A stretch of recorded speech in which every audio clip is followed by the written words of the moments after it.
Marvel recently, well, not Marvel themselves, one of their executive producers by the name of Victoria Alonso had an interview in a Spanish publication called Clarín, to where she pretty much confirmed for the Black Panther 2 movie that Marvel will not be using a digital double of Chadwick Boseman. She quickly dismissed it by saying, "No, there is only one Chadwick and he's not with us. Our king, unfortunately, has died in real life, not just in fiction. And we are taking a little time to see how we return to history and what we do to honor this chapter of what has happened to us that was so unexpected, so painful, so terrible." Got a little choked up there just reading that. But Alonso added that no decision has been made yet about what Marvel will do with the Black Panther franchise now. Quote, "I know that sometimes 2 months go by or 3 months go by in production and one says already it was a long time ago. But it is not a long time. We have to think carefully about what we are going to do and think about how we are going to honor the franchise.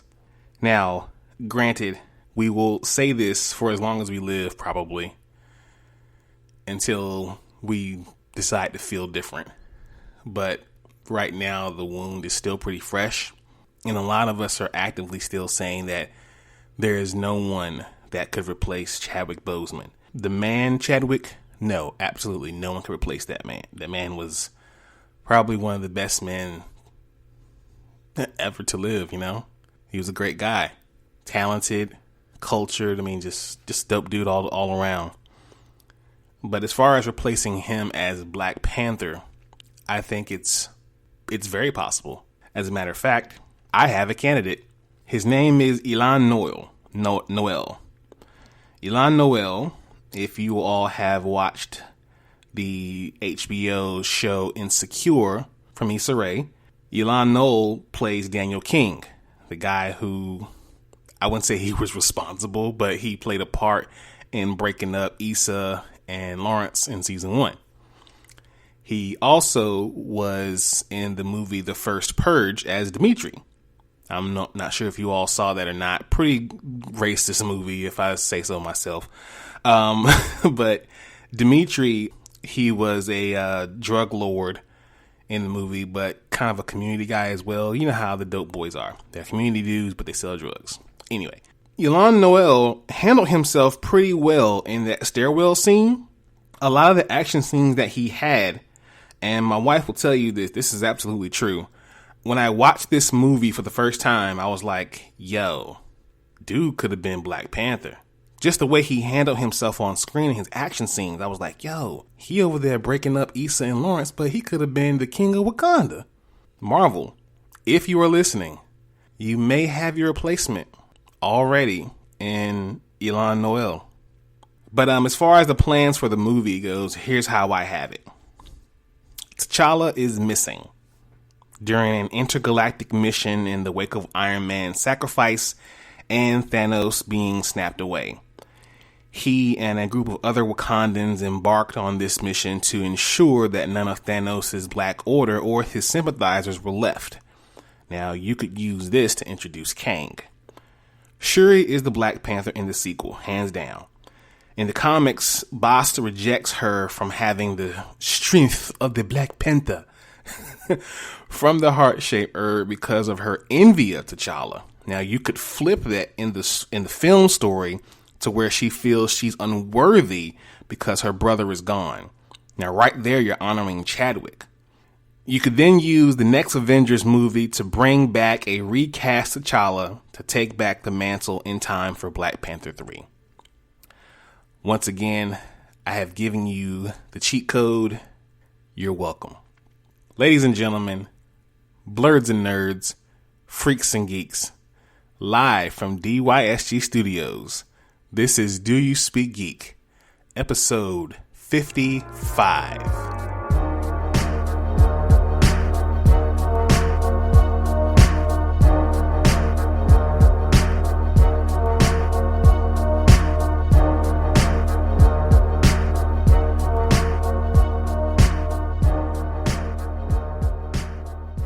Welcome to the ride, everybody. I am Nix, and this is Do You Speak Geek? Welcome back to all of the avid listeners. Thank you so much for just riding with me, y'all. I love my listeners. I love my family out there. I love y'all so much. So thank y'all for listening. For those who have been listening, for those who have been sharing my podcast, thank you so much. I love y'all so much out there. And if you just joined for the first time, welcome. This is Do You Speak Geek? The place where you can get all your geek news, get some opinions, and, we can have a good time here too. Shout out to all the subscribers out there who have been subscribing and following along. Shout out to Spreaker, the home team, where you can find all of the podcast episodes of Do You Speak Geek. Also, other outlets such as Apple Podcasts, Google Podcasts, Stitcher, Spotify, iHeartRadio, and many, many more. DoYouSpeakGeek.com. It is the central hub for everything DYSG. We have blog entries now, so please be sure to check that out when you get an opportunity to. Also, our social media platforms, Facebook at DYSGFB, Twitter at DYSG_tweets, and Instagram at Do You Speak Geek. The YouTube channel, where you can find the Dono and Daddy Show, is the only place to find that. Please be sure to subscribe, like, Hulk, smash that bell for all notifications, and leave your comments where you want to know what everyone thinks. I got my coffee. I'm ready to rock and roll with y'all. Nothing really big. Outside of the PlayStation 5 and the Xbox dropping, but we talked about that last week.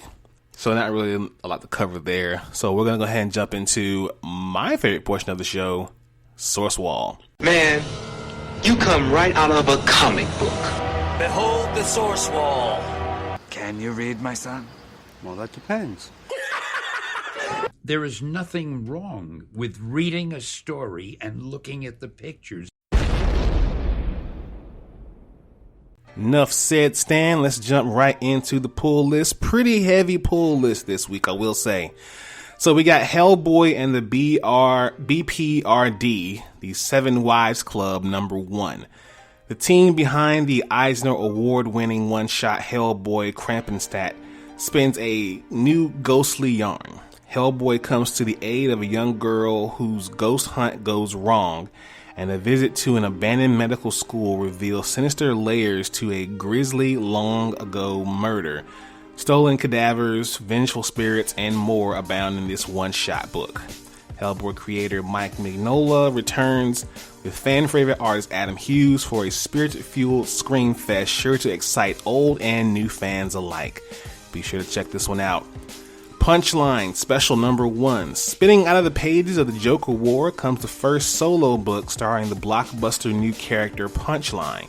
As she faces the consequences of her role in the Joker War, the story of how Alexis K became Punchline will take Leslie Tompkins, Harper Row, and Cullen Rowe on a harrowing journey that reveals a fringe teenager's radicalizations to the ideology of a madman.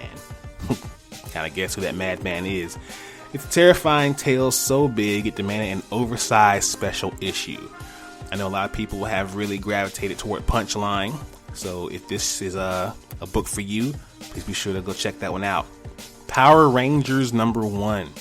Superstar writer Ryan Parrott and fan favorite artist Francisco Martorino reveal a new cosmic threat that only the original Power Rangers, now known as the Omega Rangers, Jason, Trini, and Zack, can hope to defeat. But their secret weapon is the villainous Lord Drakon.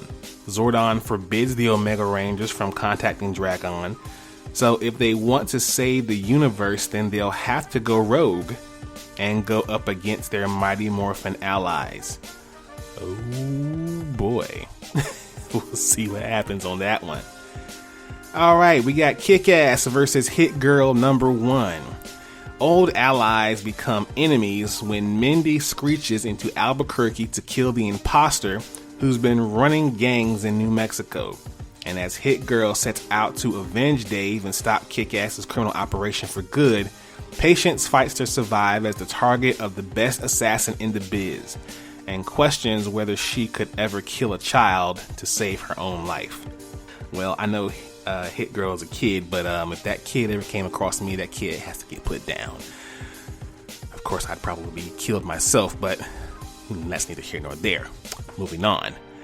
Now, this was the Source Wall Wednesday pick of the week. Hot Valley Days and Cocaine Nights #1. The true story of a 15-year-old streetwise girl named Janie Bleep. Back in 1978, Janie left behind her abusive past in small-town Ohio and hitchhiked to LA. There, she soon found out her neighbor's business was all about cocaine. For the next 8 years, Janie worked to hustle cocaine for the cartel at clubs and parties, selling to the rich, famous, and powerful. Then she decided to stop selling and the trouble started. The bright lights of the big city make this rainbow hollow foil shine even more. All you urban cowboys and girls who just want to have fun are gonna want your piece of this. This was a fun story to read. I cannot wait for the rest of the 2 issues. This is going to be a good one. I can't wait. This is, please read this book. This is awesome. And finally, we have Taskmaster #1. Taskmaster has murdered Maria Hill. Or at least that's what the whole world thinks. Now the greatest spies in the business are hunting him down and won't stop until Taskmaster is dead or clears his own name. Follow Jed McKay and Alessandro Vitti on a global spanning adventure that will send ripples through every corner of the Marvel Universe's espionage community. Pretty good one. Could have been a little better than me personally, but still good. Now in Source Wall news, DC names Maria Javins as new editor-in-chief. Javins was DC's executive editor of global publishing and digital strategy before this promotion and has worked editing titles such as Justice League, DC Superhero Girls, and Dark Knight's Death Metal.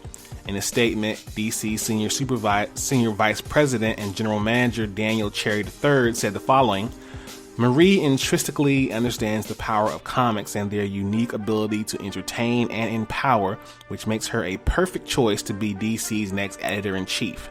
She's also incredibly committed to increasing access to this amazing industry by mentoring the next generation of comic book creators and helping them find their voices.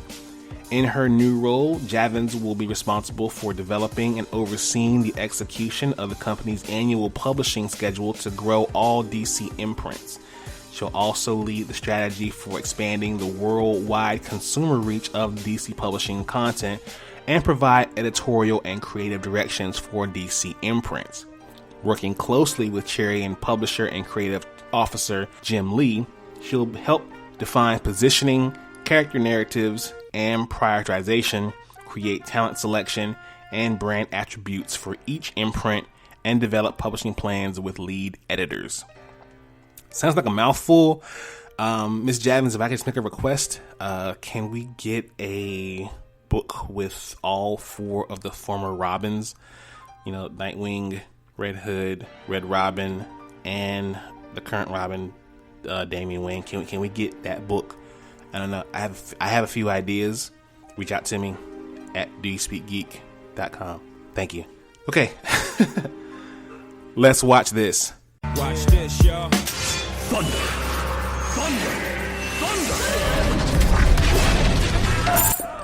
Lannister always pays his debts. Whoa, dude. I am the villain of the story. Alright, and watch this TV and movie news. WandaVision has a release date. Marvel and Disney announced on social media that WandaVision will premiere on the greatest day in the world, people, and there's no greater day than it could be released on. And do you know what day that is? It will be released on January the 15th. Why is that day so awesome? It is the birthday of yours truly. This is certainly later than fans had hoped, given that 2020 has been entirely void of anything new from Marvel Studios, and it seems like a foregone conclusion that WandaVision would be arriving in December. Still, we now have a date to mark on our calendars for the official return to the franchise.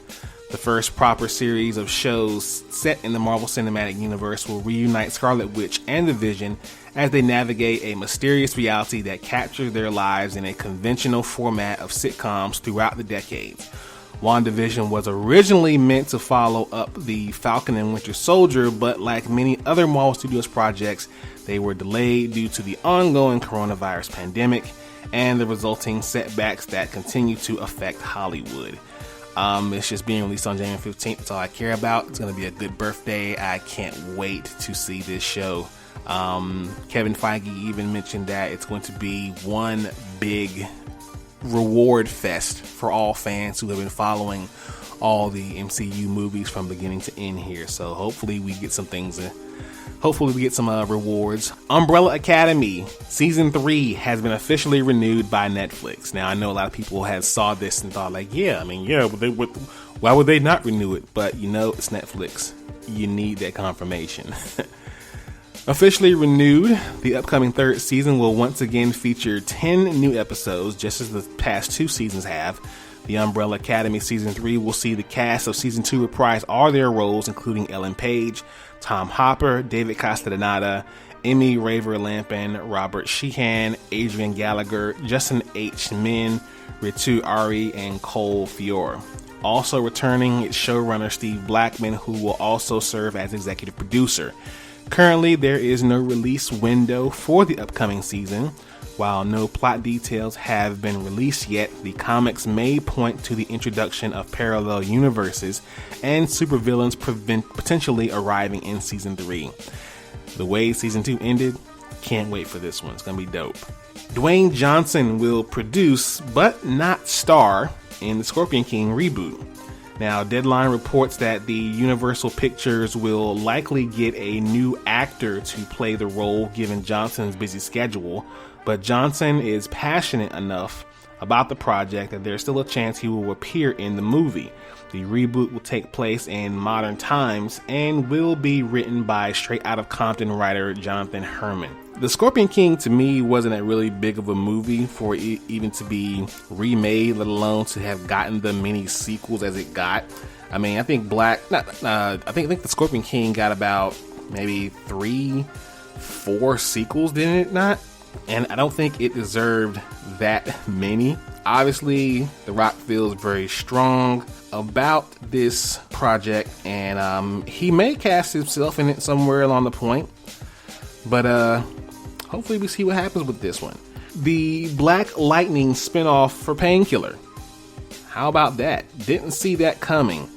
So the CW has reportedly asked the producers of Black Lightning for a backdoor pilot that would help set up a potential Painkiller spinoff. While the hope is to launch a new series, the pilot will not be a standalone Painkiller episode, but rather an episode Black Lightning that will air during the upcoming fourth season. Variety reported that Black Lightning executive producers Salim Akil and Mara Brock Akil would also produce a potential Painkiller series with Akil directing the episode. Now, this is the quote here for the premise of the show. Based on characters created by DC, by Tony Isabella and with Eddie Newell, Painkiller follows Khalil Payne, portrayed by Jordan Calloway, a young man ridden with the guilt of his troubled past from his former life in Freeland City. As a super-enhanced killing machine known as Painkiller, he was both a member of Tobias Whale's gang and a weapon of Agent Odell and the shadowy ASA. After attempting to bury the darker, devastatingly lethal Painkiller part of his persona, Khalil has distanced himself away from everyone he knows and loves in a new city, Akashic Valley, in order to find peace, but peace never comes easy for men with a past like his. As violent, destructive history clashes with idyllic new beginnings, Khalil is thrust back into action with a new mission, bringing justice where he once gave out punishment, but to do that, he will first have to deal with and harness his darker side. Like I said before, I wasn't really expecting this sort of a move to happen from DC. I would have thought maybe perhaps that if anyone was going to get a spinoff, it'd be one of Black Lightning's daughters, Thunder, maybe even Lightning, maybe a spinoff series for them both, Thunder and Lightning. But a Painkiller series, I didn't see that coming. Also in Black Lightning news, Chantel Thuy, who's Grace Choi, she has now been promoted to a series regular. So congratulations to her on that one. Can't wait to see more of her on the show. We're going to take a quick commercial break. We'll be right back with more DYSG. Welcome back to the ride, folks. Let's hop into Thumb Life. Peace, love, and video games! It's on like Donkey Kong.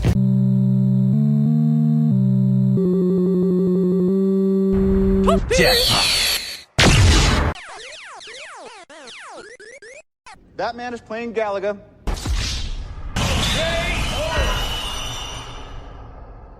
All right, gamers. AEW Games had a special game event. AEW revealed the new details on its first ever AEW game special, and that's where we learned that the AEW team, get this people, they are teaming up with GEEK, the team responsible for the classic SmackDown Here Comes the Pain, and who used to develop the WWE 2K series before the god-awful Visual Concepts took over, on a brand new series.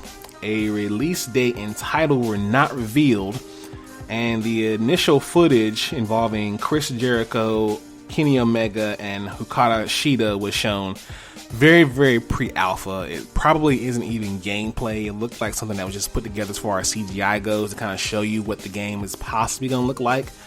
But this is definitely not game footage, so all you guys out there complaining, especially you WWE smarks, calm down. It's not the full game yet. It's very, very, very early. Now, this was not the only game teased. Now, before we go back to that, let's also remember that not only is the AEW game being produced by GEEK, but the AEW game has a director in Hideki Iwashida. I butchered his name completely. But Geta, he has signed on to develop the game as well too, to be the director of the AEW title. Now, if you all don't know who that is, Geta is the director of the ever classic, unbeatable, undefeatable, legendary WWF No Mercy from back on the 64 in the year 2000. People, this AEW game has elements of the two GOATs of wrestling games. This is theirs to lose.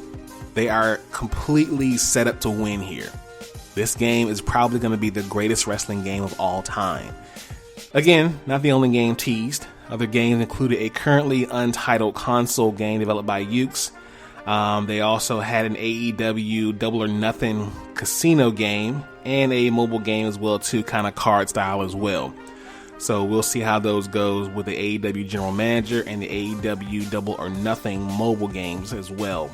Reviews for a couple of games here. First of all, we have Spider-Man Miles Morales review. Just so you guys know, Dono is killing that game. He is on it 24/7, and it looks good. He is enjoying himself, so if nothing else, take his word for it. It's an awesome game. Miles Morales might not be quite as packed with content as the original, but it stands out as an essential story in Insomniac's Spider Universe. It earns its spot with a fantastic follow-up, teasing a wonderful Miles-specific story while improving upon the fundamentals from the first game with distinctive moves and enemies. And in its excellent way to break you in your PS5, it looks spectacular, loads fast, and makes fun use of the DualSense controller, the directional audio, and more. But regardless of which generation you played on, it's a worthy follow-up to one of the best superhero games ever made. I've been playing on the PS4. I haven't been fortunate enough to get my hands on a PS5. Spreaker, if you're listening, I'll plug you guys a lot. Send me a PS5. But, dope game no less. Check it out no matter what platform you have. And Godfall review. Oh boy, I was expecting so much from Godfall, but it seemed to let me down. Godfall can be enjoyable and lovingly gear-based action game while it lasts, but the repetition of its missions wears very thin before the end of its campaign, and even thinner in the end game afterward. Its combat is packed full of decisions to make, and a healthy mix of familiar and genuinely novel mechanics. But its Valor Plate suits aren't as mechanically diverse as they initially seems. and their gorgeous exteriors. So that's that. With neither an interesting story nor a deep pool of varied content, all the choice Godfall offers doesn't amount to much more than a bit of brief and shallow fun. Yeah, I was expecting more from Godfall, but maybe someone else will love it more than I did. Let's speak technical for a moment. Technically speaking, Your technological advancements. 1.21 gigawatts! Have you tried turning it off and on again? Okay, technically speaking, Apple has another event. I feel like I'm saying that at least every other episode, but hopefully this is the last one. So the Apple MacBook event of 2020, Apple announced a new line of MacBooks powered by Apple's own ARM processors that have only lived in its iPhones and iPads thus far. Now the MacBook Air is the first MacBook that will come running with Apple's own M1 processor. Equipped with an 8-core ARM processor, Apple claims its CPU is 3 times faster, while the GPU is 5 times faster than the previous model. Also armed with the latest flash technology, the MacBook Air also features 2 times faster solid-state drive performance. Compared to Windows laptops, Apple claims the MacBook Air is 3 times faster, and 98% of all PC laptops sold last year. Big claim to make, but yeah, it's it's a big claim to make. The MacBook Air otherwise is outfitted with a 13.3-inch display, Wi-Fi 6, 2 Thunderbolt ports with a USB 4 support, and lastly Touch ID, just like the previous model. Additionally, the MacBook Air with M1 promises up to 18 hours of battery life for video playback and 15 hours of web browsing time. The MacBook Air also runs completely silent now that it doesn't feature an internal cooling fan. The MacBook Air starts out at $999 and it's available starting next week. An educational user gets a slight discount at about $100 less. It will be available for pre-order now. Configuration starts at about 8 gigabytes of RAM up to 250 gigabytes of storage. That's starting point. Please be sure to check that out. Get yourself a MacBook Air, but if that's not powerful enough for you, let's move on to the Pro.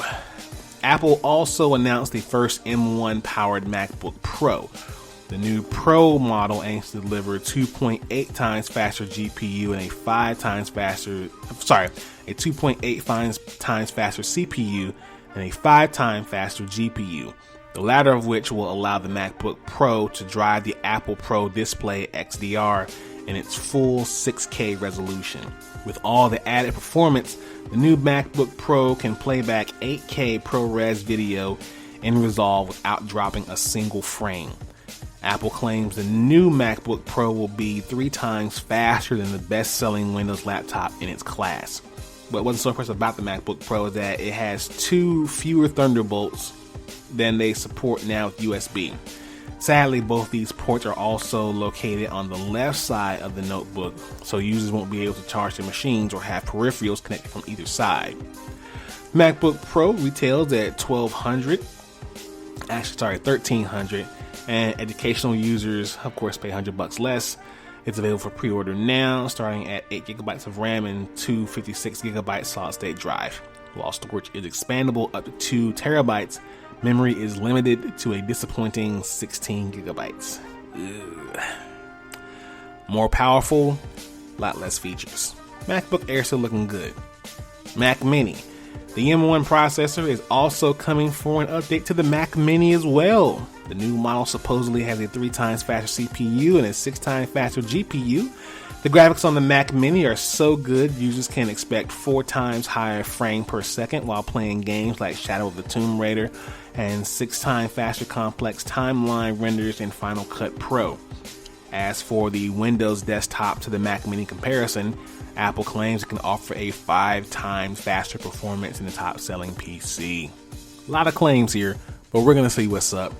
Apple also has revised the ports on the back of the Mac Mini. Rather than having 4 USB-C Thunderbolt ports, the new Mac Mini comes with only 2 that double as USB 4 ports. At least the Mac Mini has retained its HDMI 2.0 and its 2 USB-A ports. The HDMI port is hardly enough to drive a 4K TV or 4K monitor at 60 Hz, but the Thunderbolt port has more bandwidth to drive up and 6K resolution with 60 Hz.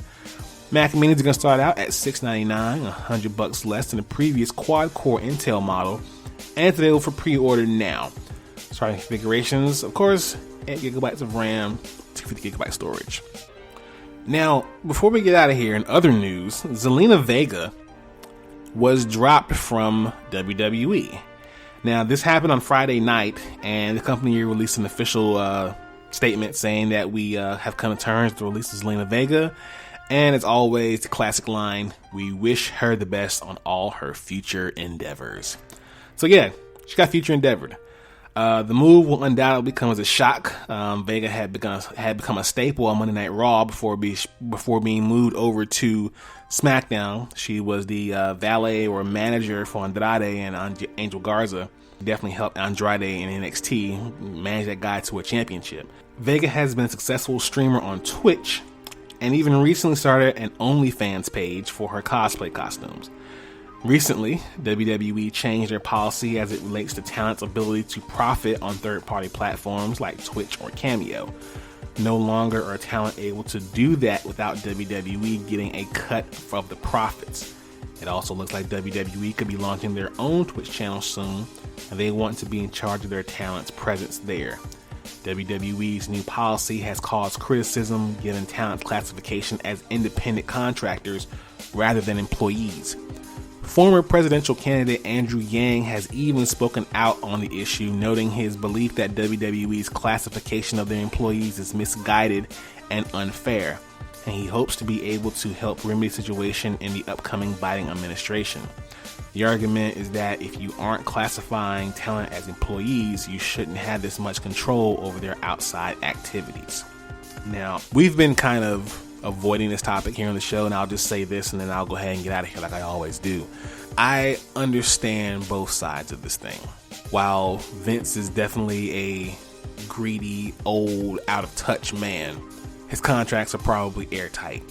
While it does say independent contractor, I'm pretty sure that with that independent contractor, it's probably more for things like you're independent contractor, so you're responsible for your own this or your own that, and he doesn't have to pay for those things. Probably more so insurance. But when it comes to what you are allowed to do while you have a contract with me, that's where all the other jargon and red tape and fine print come into play.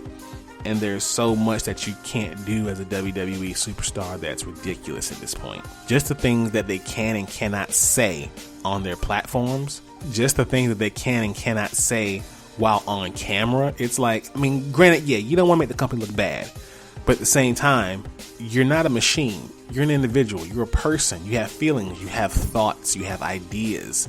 They call you a talent for a reason because you are talented. You hired me because I'm talented. Let me do what I do. And Vince is always, nope, shut it down. You do what I say. Now, as far as the whole Twitch thing, I do think it's stupid. When you have people like Paige who literally do nothing outside of that, and you kind of take that away from her simply because she's under contract with you, it kind of sucks. And just so you guys know, I don't think that she was fired because she tweeted out that she supports unionization. I don't think she was fired for that. Now, the fact she had an OnlyFans page, that might have had something to do with her getting fired, but I doubt it was because she supports unionization. So, again, we wish Zelina Vega the best. Hopefully, everything goes well. I hear AEW's hiring. All right, man, I'm going to go ahead and get out of here. Thank y'all so much for listening. Please be sure to follow the content, subscribe to the content, like the content. Let me know what you think about that content. Visit the website, doyouspeakgeek.com. Follow us on social medias, Facebook, Twitter, and Instagram. Please be sure to check out our YouTube channel, subscribe, and like the videos there. As always, live to play to win to live. I speak geek. Do you speak geek?